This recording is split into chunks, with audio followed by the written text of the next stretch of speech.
Malacanang assures that there will be no adjustments for now of prices of bread. It also clarifies that not all bread will have price increases. This report. The government, through the Department of Trade and Industry, is reviewing the plan to prevent price adjustments for Pinoy Tasty and Pinoy Pandesal. Presidential spokesperson Edwin Laceda said the DTI is working with members from the flour millers and bakers to develop a higher-yielding batch of harinang Pinoy, the main ingredient of Pinoy Tasty and Pandesal.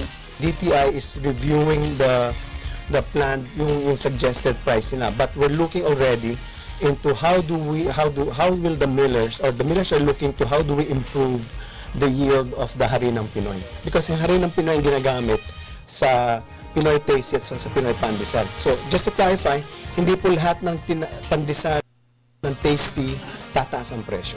Pandesal is a favorite food for breakfast among Filipinos. Laceda said bakers have committed not to increase prices of Pinoy Tasty and Pinoy Pandesal within 2 weeks, pending studies on how to improve the main ingredient. Wala munang paggalaw dahil pinag-aaralan ng DTI kasama ng mga bakers, kasama ng mga millers kung ano magagawa natin. The Filipino-Chinese Bakery Association Incorporated and the Philippine Baking Industry Group said presently they are using imported Turkish flour much cheaper than the local flour, but they would be forced to increase their prices if Turkish flour tariff increases to 20%. We're focused only on Tasty Pinoy and Tasty Pandesal. Why? Because Tasty Pinoy and Tasty Pandesal are using a kind of flour called harinang Pinoy.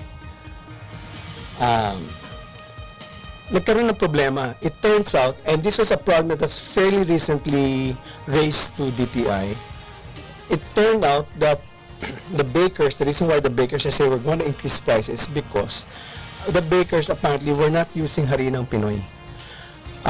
Ang concern nila kasi, it does not have as much yield as compared to local flour, which is more expensive than harinang Pinoy. So, what they did was to use Turkish flour, which is cheaper. But apparently, there is now a dumping case against Turkish flour because masyado mababa. There's a case of dumping in the Department of Agriculture. No.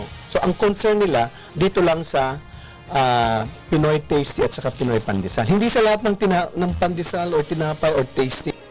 A possible increase in the price of Pinoy Tasty will be 3 to 4 pesos per loaf and 2 pesos for a pack of Pinoy Pandesal. For the People's Television, Ignacio.